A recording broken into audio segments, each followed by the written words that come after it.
اللہ کا ایک بندہ تھا، وہ بازار سے گزر رہا تھا، بلکہ اس کی رحمتیں بہانے ڈھونڈتی ہیں، ذرا دیکھیے منظر۔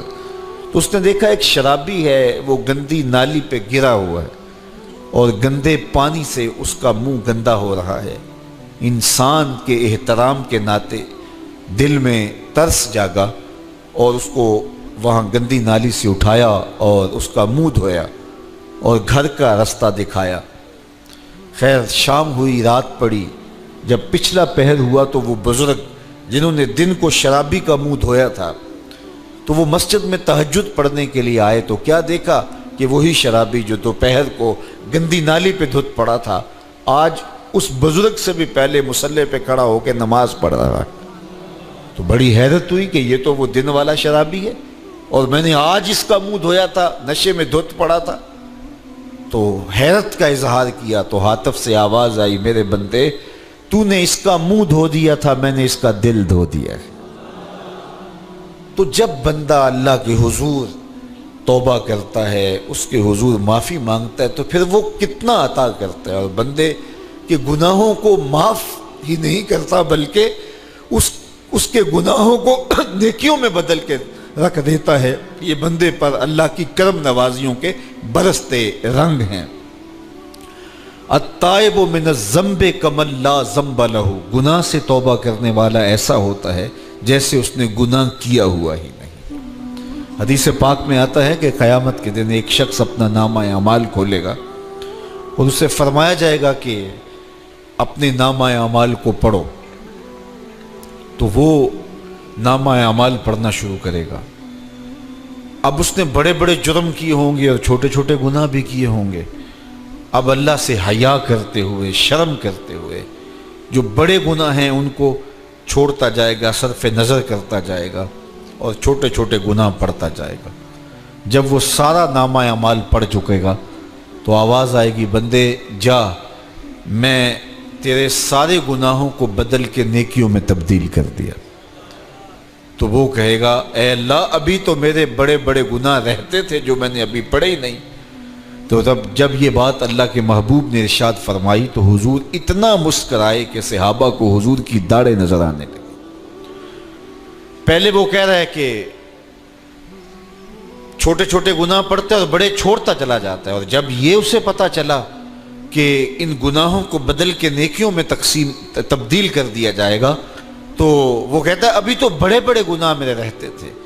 تو اللہ کی یہ کرم نوازیوں کے رنگ ہے کہ وہ گناہوں کو بدل کے نیکیوں میں تبدیل کر دیتا ہے، اور بندہ جتنا بڑا گناہ گار تھا جب سچے دل سے اس کے حضور توبہ کرنے کے لیے حاضر ہوتا ہے تو پھر اتنا ہی بڑا نیکوکار بن جاتا ہے۔ سیدنا عمر فاروق رضی اللہ تعالی عنہ کا زمانہ تھا، اور آپ جانتے ہیں وہ ہاتھ میں درہ رکھتے تھے اور گلیوں میں گشت کیا کرتے تھے رات کو۔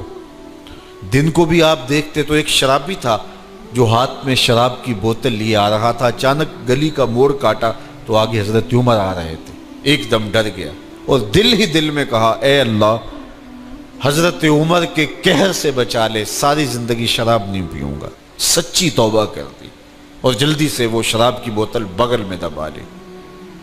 اتنے میں حضرت عمر بھی سر پہ پہنچ گئے اور کڑک کے کہا، گرج کے کہا کہ یہ تیرے پاس کیا ہے؟ تو تھی تو شراب۔ اب ڈرتے ہوئے اس نے کہا، حضور یہ سرکہ ہے۔ تو حضرت عمر فرمایا، نکالو۔ اب وہ تھر تھر کانپ رہے اور بغل سے وہ شراب کی بوتل نکالی۔ جب نکالا تو وہ شراب نہیں تھی، سرکہ بن چکا تھا۔ تو جو اللہ شراب کو سرکے میں بدل دینے پہ قادر ہے، وہ گناہوں کو نیکیوں میں بدل دیتا ہے۔ تو یہ ایک صورت دکھائی کہ دیکھو یہ شراب کو سرکے میں تبدیل کر دیا، تمہارے گناہ بھی نیکیوں میں تبدیل کر دیں گے۔ تم آؤ تو صحیح اس کی چوکھٹ پہ، تم ہاتھ تو پھیلاؤ۔ حضرت داتا گنج بخش علی حجویری علیہ رحمہ کشف المعجوب کے اندر لکھتے ہیں کہ جو فرمایا گیا کہ جس نے توبہ کی اللہ نے اس کی مغفرت کر دی، تو ایک بزرگ کا قول نقل کیا کہ جس کو اللہ نے بخشنا تھا اللہ نے اس کو توبہ کی توفیق دے دی۔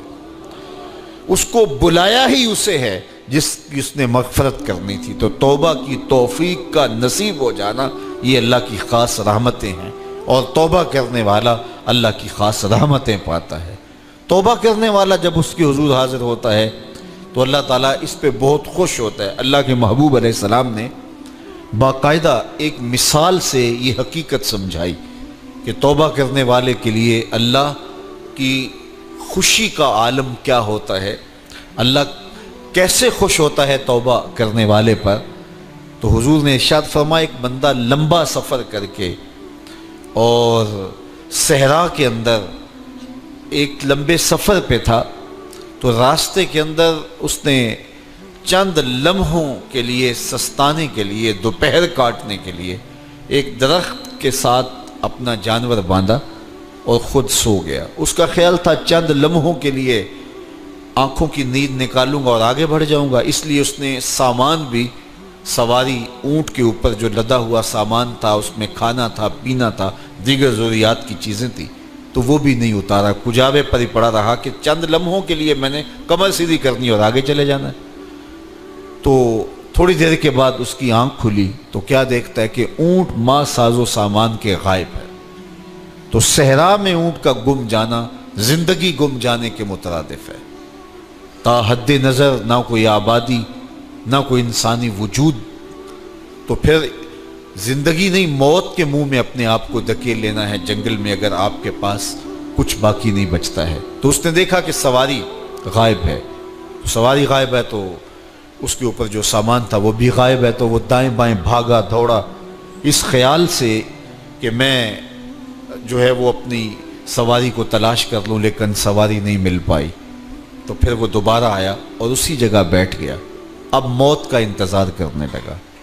چونکہ صحرا میں سواری گم گئی اور میلوں تک انسانی آبادی ہی نہیں ہے، تو وہیں پیاس سے ہلکان ہوا، بے چین ہوا، وہاں درخت کے ساتھ ٹیک لگا کے موت کا منتظر ہو کے بیٹھ جاتا ہے، اور یوں بیٹھے بیٹھے اس کی آنکھ لگ جاتی ہے۔ اچانک اس کی آنکھ کھلتی ہے تو کیا دیکھتا ہے کہ اونٹ ماں ساز و سامان کے پاس کھڑا ہے۔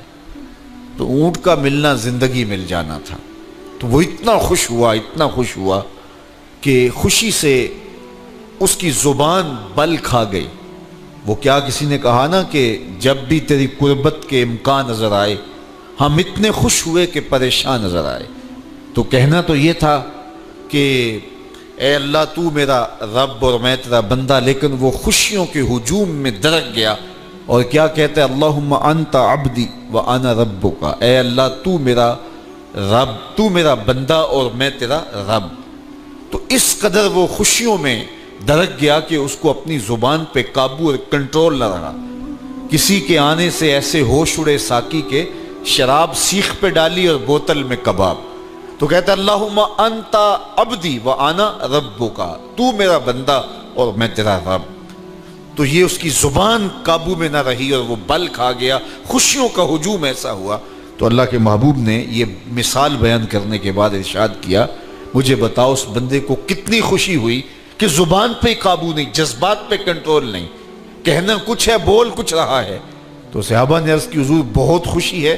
تو فرمایا جس طرح یہ بندہ اونٹ کے ملنے پر واپس آنے پہ خوش ہوا، حتیٰ کہ خوشیوں کے ہجوم میں اس کی زبان بھی قابو میں نہیں رہی، یہ بتا رہا ہے خوشیوں کے وفور کا عالم اور مسرتوں اور جو ہے وہ خوشیوں کی کثرت کا عالم بتا رہا ہے۔ تو فرمایا یہ بڑا خوش ہوا جب کوئی بندہ پلٹ کے مالک کی دہلیز پہ آتا ہے، اللہ اس سے بھی زیادہ خوش ہوتا ہے کہ میرا بندہ میری چوکھٹ پہ آ گیا۔ تو پھر اللہ یہ نہیں دیکھتا کہ اس کے گناہ کتنے ہیں، سمندر کی جھاگ کے برابر بھی گناہ ہو تو معاف کر دیے جاتے ہیں، اس لیے کہ میرا بندہ پلٹ کے میری چوکھٹ پہ آیا ہے۔ تو توبہ اللہ کو محبوب ہے، اللہ کو مطلوب ہے، اللہ کو چاہیے کہ بندہ اس کے حضور آئے اور پھر اللہ جل شانہ اس کی مغفرت و بخشش فرما دیتا ہے۔ یہ موسم نور کے موسم ہے، عام دنوں میں بھی توبہ کرو، دن میں کرو یا رات کو کرو، کسی بھی مقام پہ توبہ کرو، اللہ معاف کر دینے والا ہے۔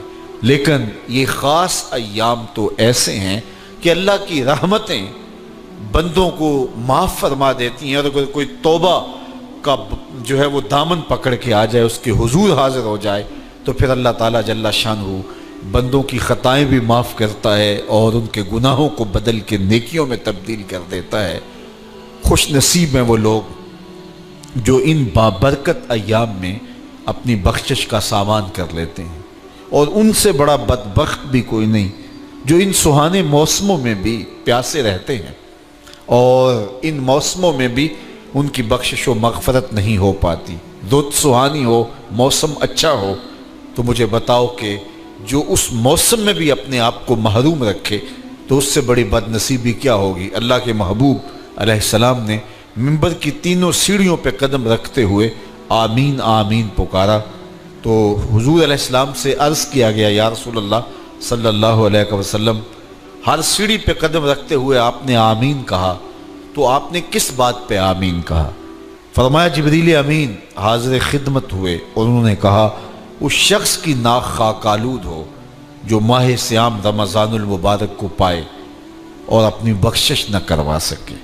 تو میں نے اس پہ آمین کہا کہ اتنا مقدس مہینہ نصیب ہو، اتنا سہانا موسم آئے اور وہ پھر جہاں کھڑا تھا وہی کا وہی کھڑا رہے۔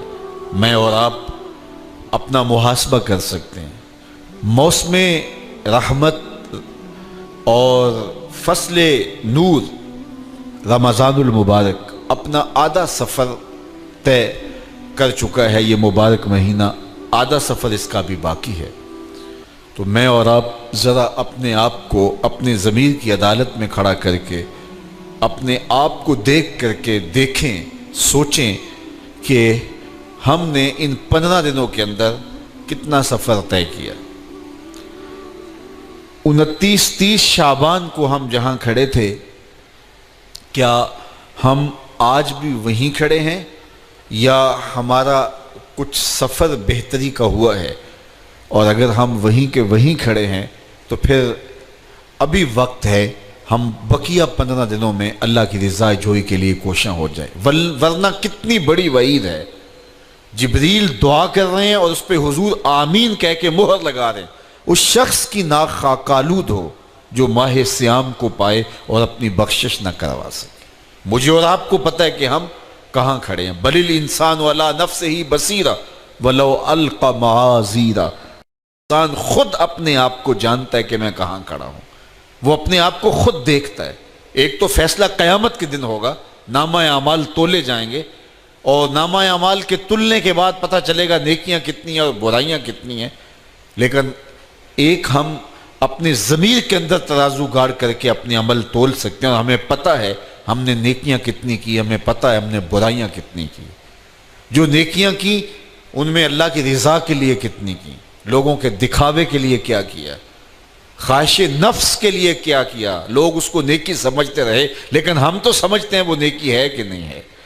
اس طرح جو برائیاں کی وہ تو برائیاں ہیں۔ تو میں اور آپ اپنے ضمیر کی عدالت میں ترازو گاڑ لیں اور اپنے اعمال کو ابھی تول لیں۔ فرمایا گیا حاسبو قبل ان تحاسبو، قبل اس سے کہ تمہارا حساب کیا جائے تم اپنا حساب پہلے ہی کر لو۔ تو اپنے اندر کی ستھرائی، اپنے اندر کی پاکیزگی